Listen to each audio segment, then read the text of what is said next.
महापुराण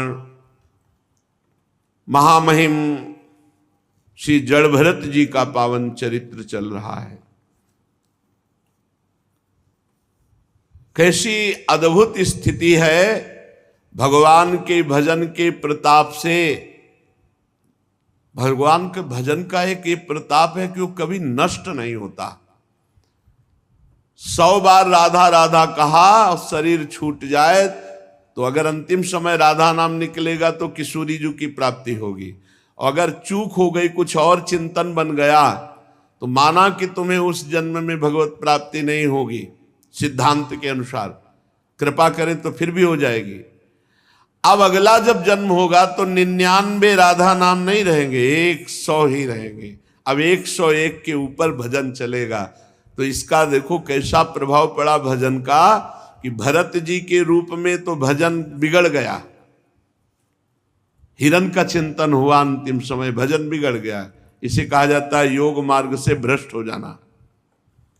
अगला जन्म हिरण का हुआ, पर इतनी जोर का भजन था भरत शरीर में कि हिरण के शरीर में भी स्मृति रही और गंडकी नदी में खड़े होकर के खूब भजन किया। अब अगला जन्म हुआ आंगिरस गोत्र के ब्राह्मण परिवार में सिद्ध महापुरुष, भगवत सिद्ध महापुरुष के रूप में। जन्म से ही सावधान कि कहीं फंस न जाऊं।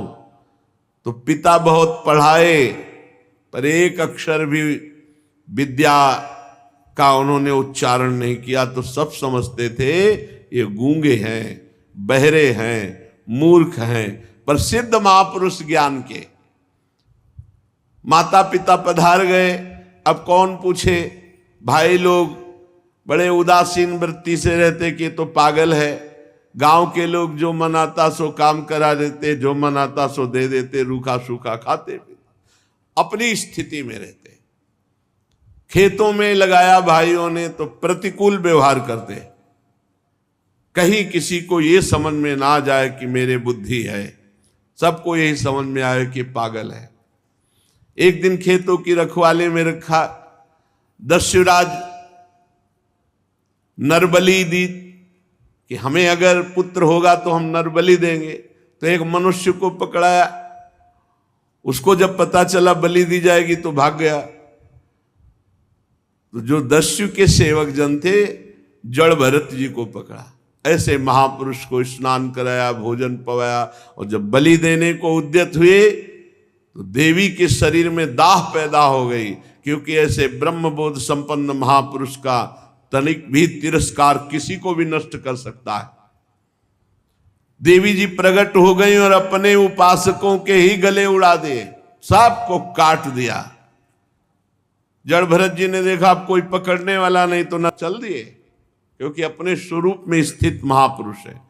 मस्ती से चले जा रहे थे राजा रहुगण, पालकी में कहारों को जोते हुए कपिल आश्रम जा रहे थे भगवान कपिल देव जी से सत्संग करने। एक कहार बीमार हो गया तो कहा किसी को पकड़ लाओ। तो यही महाराज मिल गए जड़भरत जी, बड़े हष्ट पुष्ट, पालकी में जोता तो और कहार तो अपनी चाल के अनुसार चल रहे थे। लेकिन भरत जी नीचे देख के चल रहे थे। जड़भरत जी कहीं किसी जीव में पैर न पड़ जाए।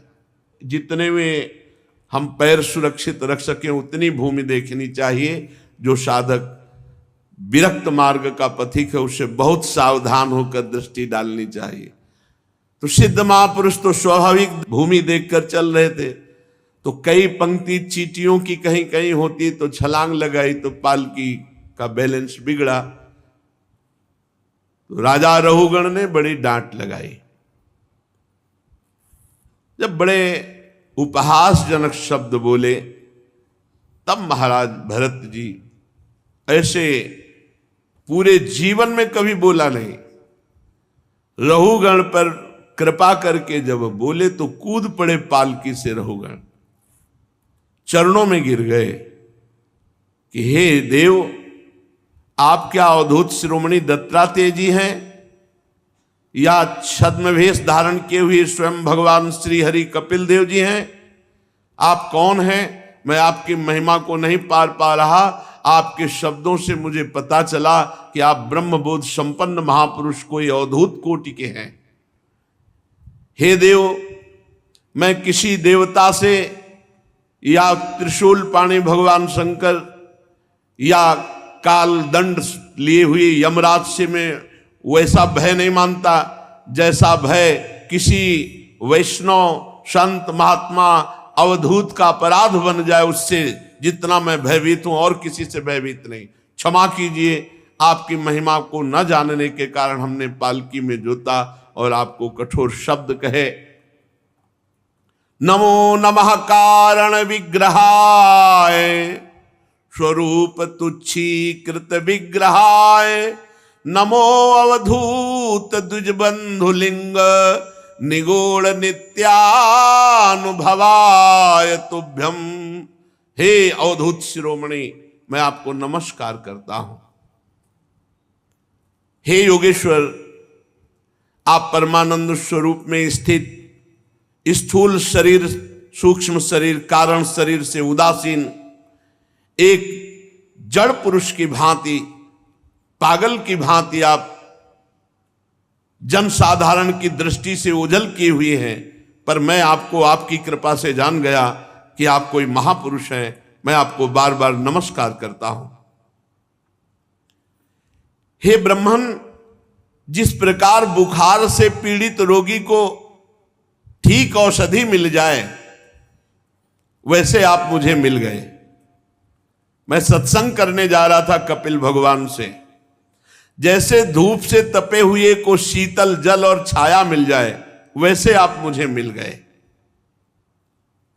जैसे किसी को सर्प डस ले और बहुत बड़ा गारुण मंत्र जानने वाला मिल जाए, औषधि वाला मिल जाए, वैसे मैं देहाभिमान रूपी विषैले सर्प से डसा गया और आप ज्ञानामृत रूपी औषधि देने वाले महापुरुष मिल गए। हे देव, मैं आपसे अपने संशयों की निवृत्ति तो पीछे कराऊंगा। पहले तो जो अध्यात्म योग में आपने उपदेश दिया है, आप सरल ढंग से मुझे समझाने की चेष्टा करें। योगेश्वर, आपने ये कहा कि भार उठाने के लिए क्रिया है और उससे जो श्रम रूप फल होता है, इन दोनों से आपका कोई मतलब नहीं है। व्यवहार का मूल है, ये परमार्थ नहीं है, वास्तव में सत्य नहीं है। मेरी समझ में नहीं आया, क्योंकि जब शरीर को पीड़ा होती है तो हृदय को पीड़ा होती है, जब हृदय को पीड़ा होती है तो आत्मा को भी पीड़ा होती है। पीछे कल सुना था आपने, रघुगण ने कहा जब बटलोई आग पे चढ़ाई जाती है तो उस पे पानी होता है, पानी पे चावल होता है, तो आग का प्रभाव बटलोई पे भी पड़ता है, बटलोई पे जब पड़ता है तो पानी पे पड़ता है, पानी पे जब पड़ता है तो चावल पक जाता है। आपने कहा आत्मा को कोई कष्ट नहीं होता, तो आत्मा को कष्ट होता है। जब शरीर को पीड़ा होती है तब हृदय में आती है, और हृदय में जब आती है तो आत्मा उसे स्वीकार करती है। अज्ञान की धरा में अगर कोई सुने तो लगेगा बहुत सही बोल रहे रहोगे, लेकिन नहीं। पीछे श्री जड़भरत जी ने कहा रघुगण से कि तुम बातें तो पंडितों जैसी करते हो, लेकिन अकोविदः कोविद वादवादान वदस्यथो नाति विदाम वरिष्ठा। राजन, तुम अज्ञानी हो लेकिन बातें ज्ञानियों जैसी करते हो। तुम्हारी बातों में अज्ञान बसा हुआ है। तुम श्रेष्ठ ज्ञानियों की सभा में सम्मान पाने योग्य नहीं हो। ये तत्वज्ञानी पुरुष, इस स्वामी और सेवक, ये केवल व्यवहार है, ये परमार्थ नहीं है। लौकिक व्यवहार असत्य है, ये सत्य नहीं है। तुम्हारा ज्ञान अभी अज्ञान ही है जिसे तुम ज्ञान समझते हो। 5 कर्मेंद्रियां, 5 ज्ञानेंद्रियां, 1 अहंकार, 11 मन की वृत्तियां हैं।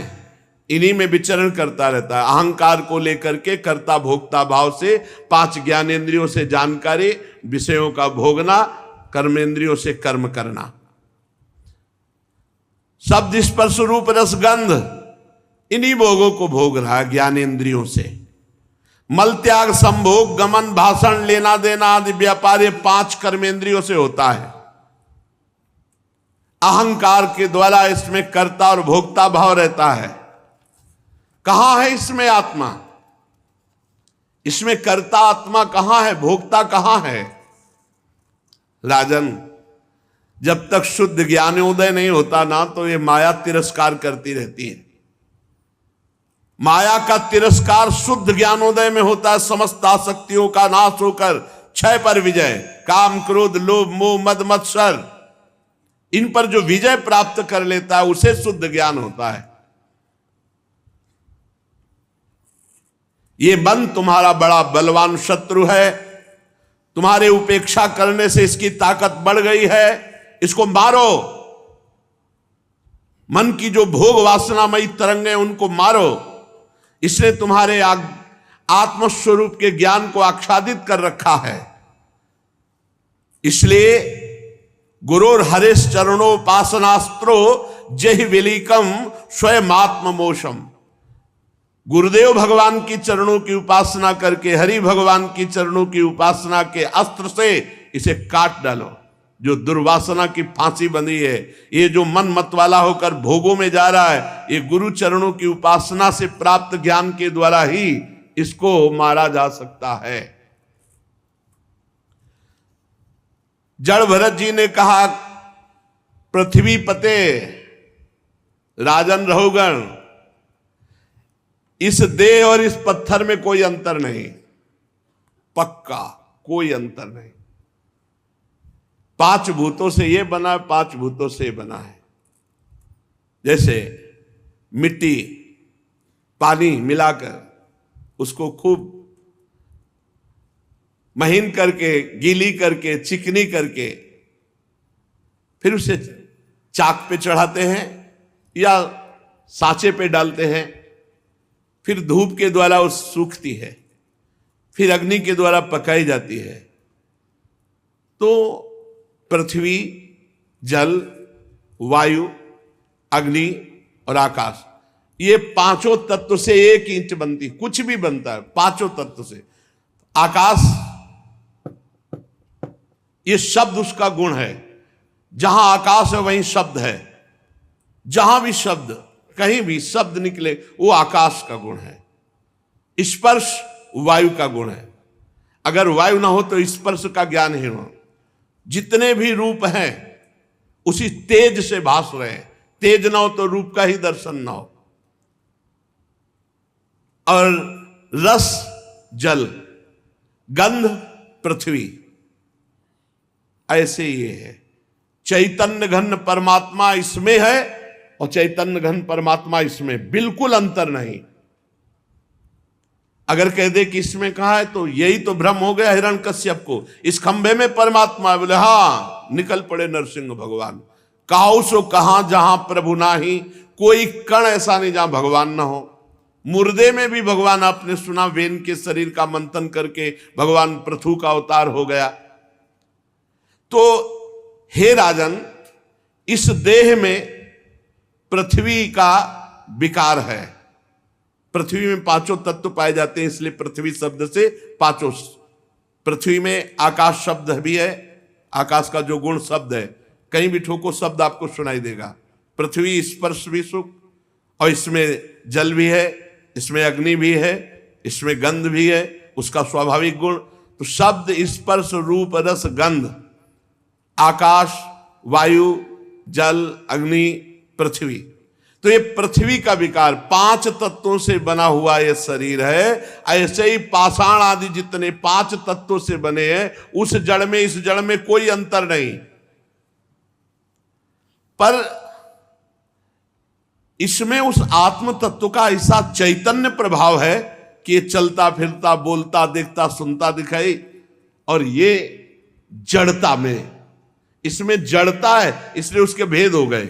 जड़ चैतन्य, चलने फिरने वाले और जड़, लेकिन आत्मा भी उसमें है और पंचभूत भी उसमें है।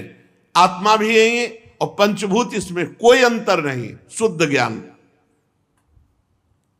दो चरण, उसके ऊपर टखने, पिंडली, घुटने, जांग, कमर, वक्षास्थल, गर्दन, कंधे, कंधों पे एक लकड़ी की पालकी और उस पे एक पार्थिव विकार नामा रहुगण का अहंकार रखने वाला बैठा हुआ है। जड़ भरत जी कहे बिल्कुल शुद्ध ज्ञान। जिसने अपने आत्म स्वरूप का विस्मरण करके देह अभिमान में मैं राजा हूं सिंधु देश का, इस प्रकार अहंकार किए हुए पालकी के ऊपर बैठा हुआ है, किंतु तेरी इससे श्रेष्ठता नहीं हो जाती। वास्तव में तू बड़ा क्रूर, निर्दयी, अहंकारी है। अपने ही समान शरीर वालों को पालकी में जोत कर ऊपर पालकी में बैठा हुआ केवल अहंकार भरी बातें करता है, ज्ञानियों की जैसी। महापुरुषों के सामने बढ़ बढ़कर बातें बनाता है, लोगों की रक्षा करने वाला बनता है। क्या तू लोगों की रक्षा करने वाला है?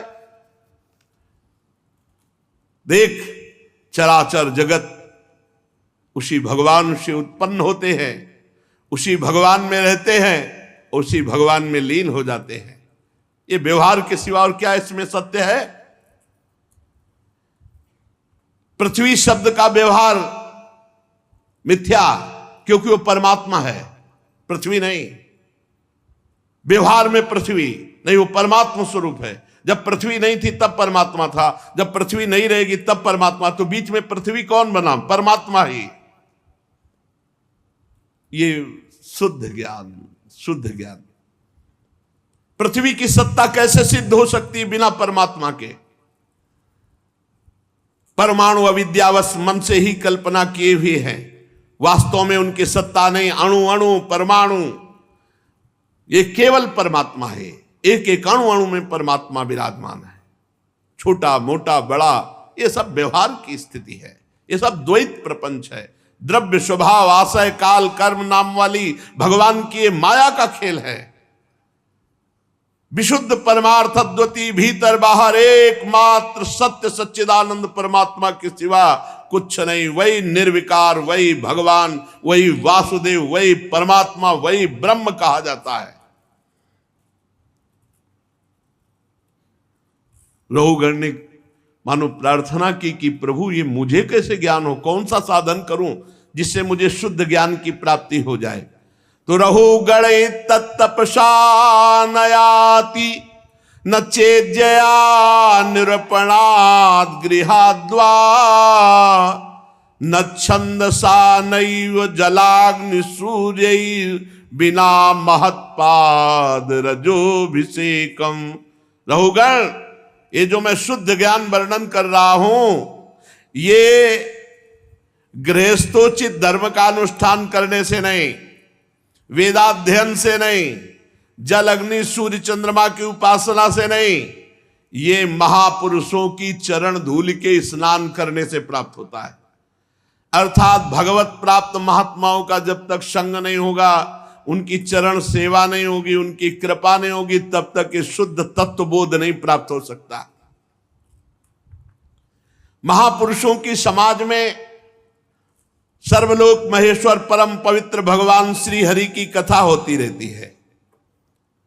जो भगवान की कथा सुनता रहता है, रोज सत्संग सुनता है, ये विषय भोगों का आकर्षण भाव उनके पास फटकने नहीं पाता।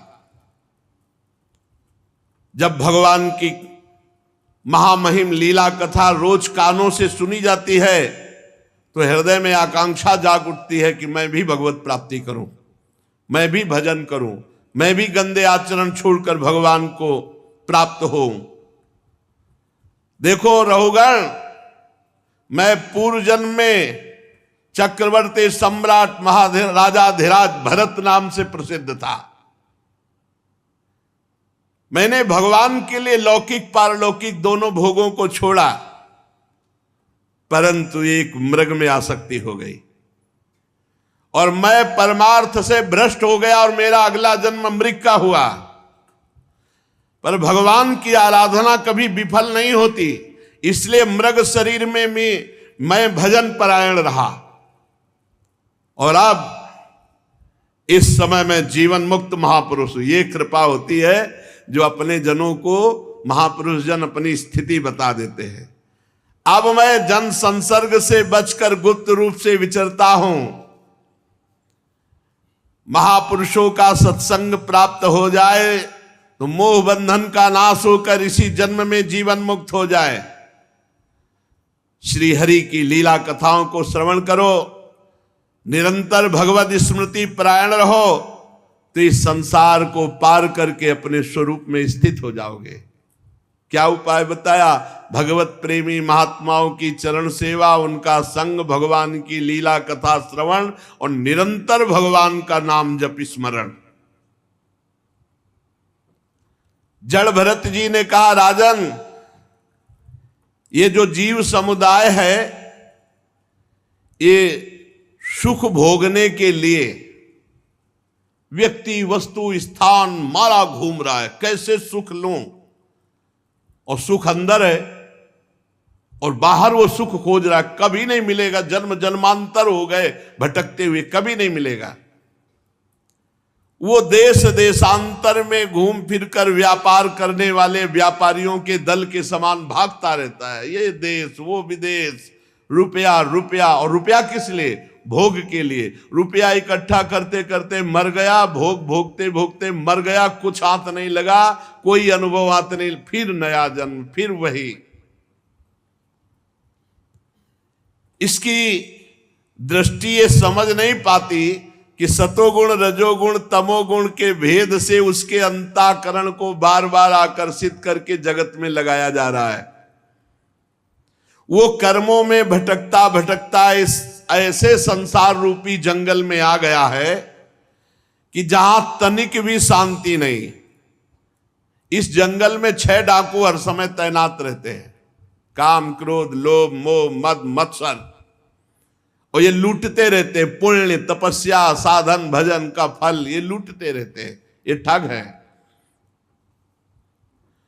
और मानो इस वणिक समाज का नायक बहुत दुष्ट है। वणिक माने व्यापारी, व्यापार माने क्रियाएं, क्रियाएं करने वाले कौन? कर्मेंद्रियां, कराने वाले कौन? ज्ञानेंद्रियां, और इनका नायक कौन? मन। बड़ा दुष्ट है। ये क्या करता है? बहुत ध्यान से सुनो। ये अपने समुदाय को इन लुटेरों के हाथ समर्पित कर देता है। काम, क्रोध, लोभ, मोह, मद, मत्सर ये लुटेरे हैं। तो ये मन इंद्रियों के सहित जीव जो आसक्त है अंतःकरण में, उसको इनके हवाले कर देता है। मन कहता है इसको भोगोगे बहुत सुख मिलेगा, ये छीन लो बहुत सुख मिलेगा। बड़े बड़े ऐसे अपराध करवाता रहता है। ये मन मिल गया है 6 चोरों से, काम, क्रोध, लोभ, मोह, मद, मत्सर। ये भेड़ियों के झुंड के समान जो नाना प्रकार की वासनाएं, दुर्वासनाएं हैं, हमको भुला करके उसी बगीचे में ले गया जहां ये दुष्ट भेड़िए घेरे हुए खड़े हैं। दुर्वासनाएं जहां हैं, असावधान देख करके ये भेड़िए हमला बोल देते हैं और हमें मार देते, परमार्थ रहित कर देते, बुद्धि भ्रष्ट हो जाती है। नाना प्रकार के पापाचरण करने वालों को सत्संग से डर लगता है। साधु समाज में कोई श्रद्धा नहीं रहती, भगवान के नाम जप करने की बात सोच ही नहीं सकते। ये मल ऐसे भेड़ियों के बीच में डाल देता है वासना का क्रिया।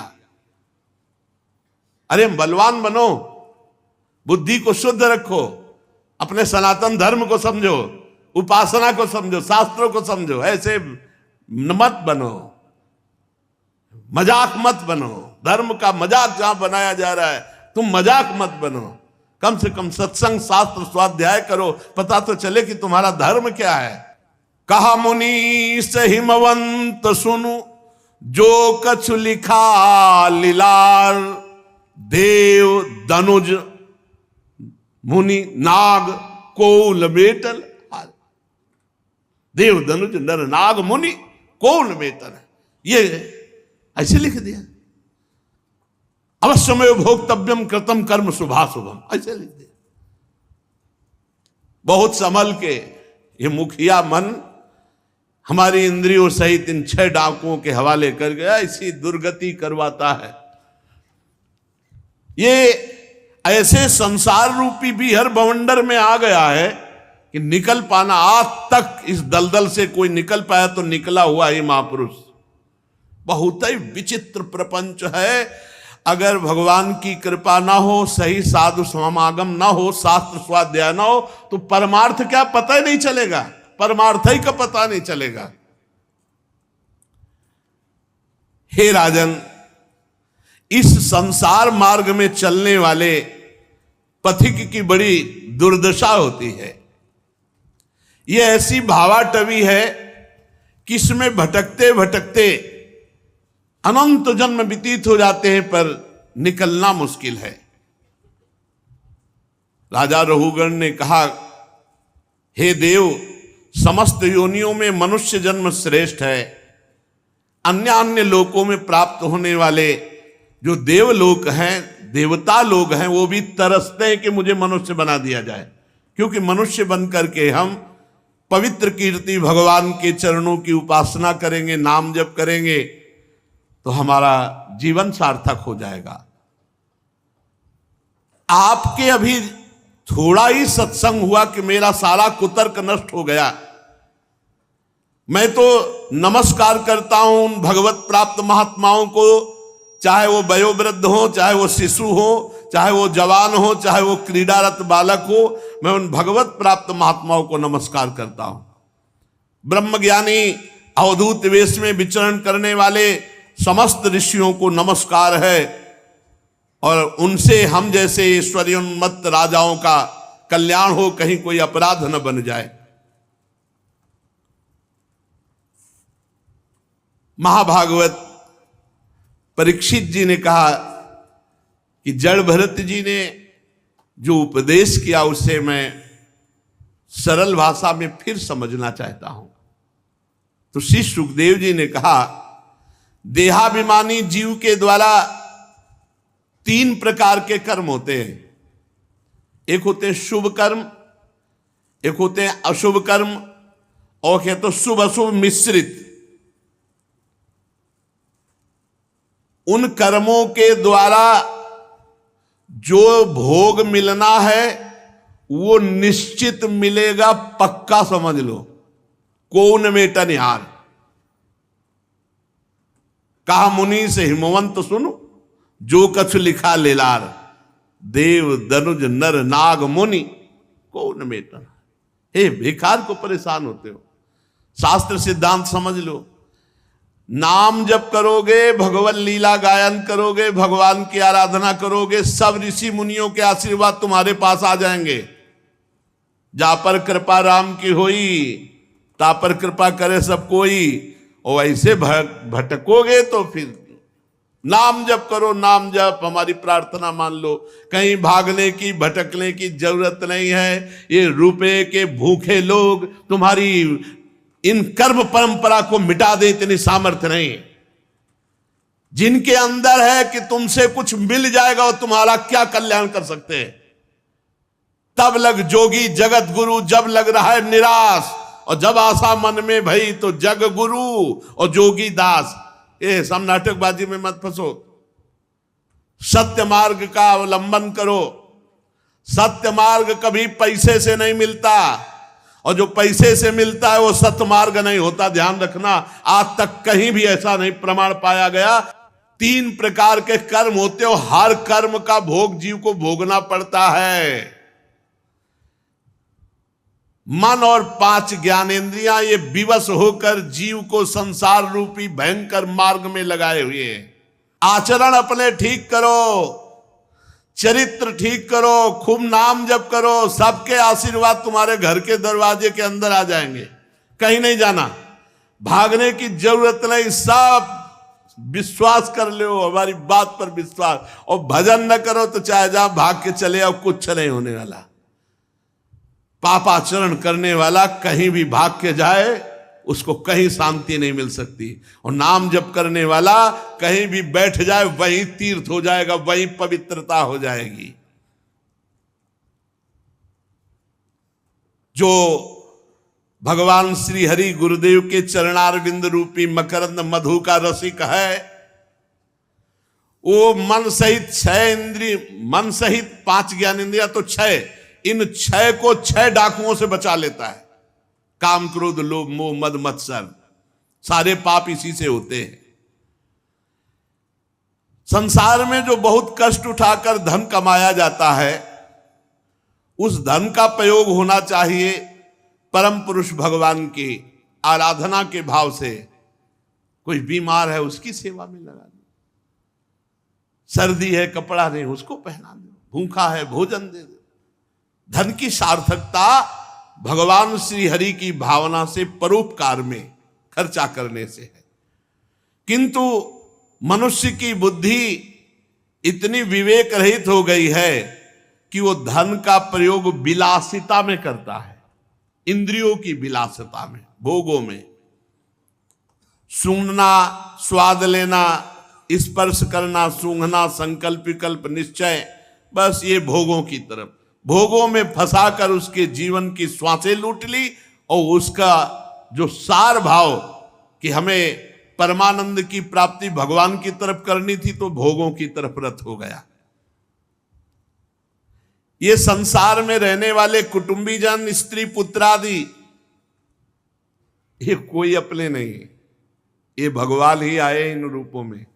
भगवत भाव कर लो तो काम बन जाएगा। अगर मेरी स्त्री, मेरे पति, मेरे पुत्र, मेरे परिवार, तो 4 दिन की चांदनी है, मेरे मेरे करते करते शरीर छूट जाएगा और फिर कोई साथ नहीं। यहां से अकेले जाना है, कोई परिचय नहीं होगा, कोई परिचय नहीं होगा। पूज्य श्री राधा बाबा जी ने ध्यान के द्वारा देखा, एक सेठ परिचय के थे, उनका शरीर छूटा तो फिर कुछ समय बाद कुत्ता बन करके, तो उन्हीं के घर के लड़के जब डंडे से मारते तो बाबा पुचकारते, कहते पहले कहते थे भजन कर लियो, अब नहीं किया। मानते थे लड़का बच्चा, देख डंडा मार रहे हैं, अब भजन कर ले, राधा राधा राधा। तो धन्य है वो श्वान पुत्र जो बाबा के दृष्टि में आ गया। ये परिवार केवल भगवत भाव करके, सेवा करके भगवत प्राप्ति के लिए है। अगर ऐसा भाव नहीं कर पाए तो यही तुम्हारी दुर्गति का कारण बन जाएगा। ये गृहस्थाश्रम कर्मों की पिटारी है और इस पूरी पिटारी में आग लग जाए तभी बात बनेगी। कर्म हमारे भस्म हो जाए, हम जीवन मुक्त होकर के भगवत मार्ग में अपना समय व्यतीत करें। गृहस्थी में चाहे विरक्ति में, कर्म संस्कार भस्म होने चाहिए। जब जीव के पुण्य क्षीण हो जाते हैं तो मुर्दे के समान हो जाता है, ना उत्साह है, उसी को कहते हैं वो डिप्रेशन। तभी जैसे पूछ रहे तो कहते हैं पाप का फल है ये। नकारात्मक चिंतन बढ़ता चला जा रहा है, अब कोई सोच ही नहीं रह गई, डर रहा है, अंदर से भय है, वही केवल बैठ, हर सुविधा दे दो फिर भी वो नकारात्मक सोच, नकारात्मक भय, एकदम वो पाप का फल होता है। जब जीव के पुण्य नष्ट हो जाते हैं तो मुर्दे के समान। अरे सबसे बड़ा पुण्य राधा राधा राधा राधा, इससे बड़ा कोई पुण्य नहीं। कमा लो, खूब कमाओ, देखो आनंदित हो जाओगे। एक भाई कह रहे थे कि हम जेल 2 बार हो आए, वो अपनी व्याख्या कर रहे थे, मैं बहुत गंदे आचरण वाला आदमी, लेकिन 1.5 वर्ष से जब से आपका सत्संग सुना तो राधा राधा रटने लगा। बोले अब आगे की स्थिति को पता नहीं, पर इतना मजा आता है, बोले इतना नशा चढ़ता है कि सब नशे छूट गए। बहुत अच्छा लगता है हमको जब ऐसे लोग कि हम अपने असत आचरणों को छोड़कर भगवान, और ये इसमें कोई संशय नहीं है, घोर पापाचारी जो राम नहीं कह पाते थे वो मरा मरा कह के महान हो गए। तो भैया राधा राधा कहकर जो हरि जपते हैं राधा नाम, वो राधा राधा कहकर तुम्हारा मंगल हो जाए, इसमें संशय क्या। ये असत पुरुषों के संग से बुद्धि बिगड़ जाती है और ये दूसरों का अन्न, दूसरों का रुपया, दूसरों का भोग ये छीन करके खाने की चेष्टा करता है। ये कर्मों में फंसता हुआ जीव ऐसे पतित होता चला जाता है। एकमात्र उपाय है भगवान का नाम जप कर लो, एकमात्र उपाय। कभी दूसरे का धन चुरा कर, कभी बेईमानी करके, कभी वैर करके ये नाना प्रकार के राग, द्वेष, भय, अभिमान, प्रमाद, उन्माद, शोक, मोह, लोभ, मात्सर्य, अपमान, ईर्ष्या, क्षुधा, पिपासा आदि व्याधि, जन्म, जरा, मृत्यु, कितने विकारों को भोगना पड़ता है। देखो कह रहे हैं ये छीना झपटी, चोरी, इधर उधर सब छल कपट कर, तो क्या मिला? बोले दुख, राग, द्वेष, भय, अभिमान, प्रमाद, उन्माद, शोक, मोह, लोभ, मात्सर्य, ईर्ष्या, अपमान, क्षुधा, पिपासा आदि व्याधि, जन्म, जरा, मृत्यु। इसी में सब पिस रहे हैं, इसी में जानते भी नहीं है इनको और उसी में पिस रहे हैं।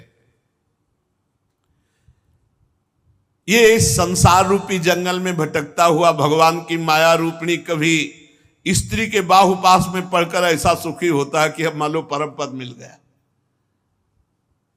पर थोड़ी ही देर में इतनी चिंताओं से ग्रस्त हो जाता है क्योंकि पुत्र पुत्री अन्य और सब कामनाएं और वासनाएं वो अंधकार में नरक में गिरने की तैयारी कर लेता है।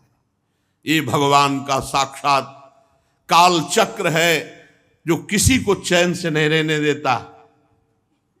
चलती चक्की देख के दिया कबीरा रोए, दो पाटन के बीच में साबित बचा न कोई। चलती चक्की देख के दिया कमाल ठठाए और राह सहारे कील के तो बाल न बाका जाए। जो दाना कील के सहारे सरक गया उस कभी नहीं पिसा। ये कील है श्री हरि, ये दो परार्ध का चलाने वाला काल चक्र सबको पीस रहा है। वही बचा जो हरि शरणम हरि शरणम हरि शरणम। और सुनो, अब ये भटकते भटकते मंदमती उन पाखंडियों के चक्कर में फंस जाता है जहां शास्त्र सम्मत बिल्कुल कोई आराधना नहीं है। यदा पाखंडी भिरात्म वंचितैरुरु वंचितो ब्रह्मकुलम समावसस्तेषां शीलमुपनयादि श्रौति स्मार्त कर्मानुष्ठानेन भगवतो यज्ञ पुरुषास्य आराधनमेव तदरोचयन। ये ऐसे पाखंडियों के चक्कर में पड़ जाता है जहां केवल उनको उससे ठग लेना है, उसका कल्याण नहीं, उसका मंगल नहीं। अब वो उन ठगों की चक्कर में फंस के और दुखी था और दुखी हो गया और श्रद्धा खत्म। भक्त और भगवान पर श्रद्धा पता नहीं होता चला जाता है। शुद्ध सत्संग और साधु मिलना जब द्रवई दीन दयालु राग हो तो साधु संगति पाइए। अब मोहि भा भरोस हनुमंता, बिनु हरि कृपा मिले नहीं संता। जहां ठगाई है वहां पाखंड है, जहां पाखंड है वहां कैसे दुख निवृत्ति हो सकती है? क्योंकि वंचितो वो भगवत मार्ग से वंचित हो जाता है। हमें बड़ा आश्चर्य लगता है कि जब कोई साधु वेश्य या परमार्थ का पथिक, उसके मुंह से रामकृष्ण नहीं निकलता, भगवान का नाम जपने की बात नहीं निकलती, तब लगता है क्या है बिना भगवान का नाम जप। अरे स्वयं भगवान शंकर अस कही जपन लगे हरि नामा। जिधर देखो बड़े बड़े महापुरुष सनकादि हरिश शरणम, ये बिना भगवान के नाम का जप किए, बिना भगवान की आराधना किए, बिना भगवान कैसे किसी को शांति मिल सकती? अरे तब लग कुशल न जीव कहो, सपने हु मन विश्राम, जब लग भजतन राम को शोक धाम तज काम।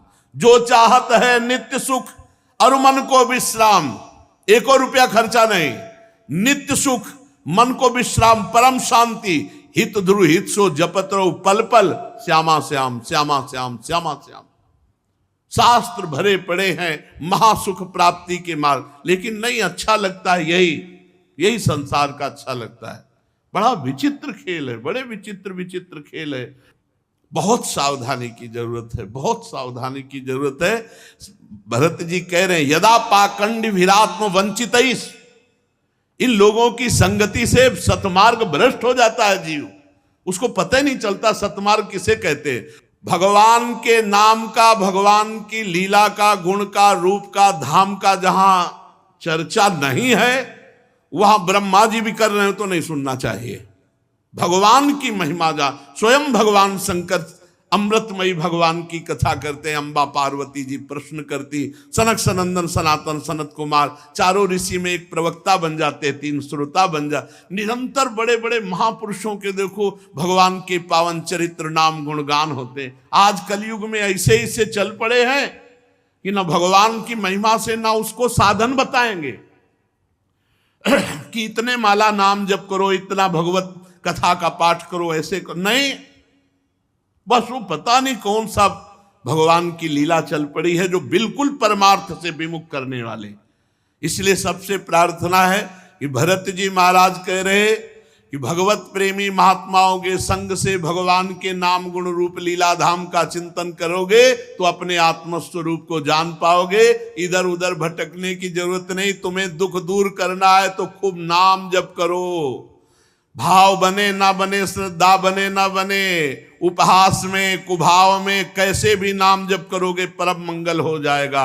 भगवान श्री हरि बड़े कृपालु हैं, किशोरी जी बड़ी कृपालु हैं, उन्हीं की कृपा से हम पार होंगे। इधर उधर मन वृत्ति नहीं।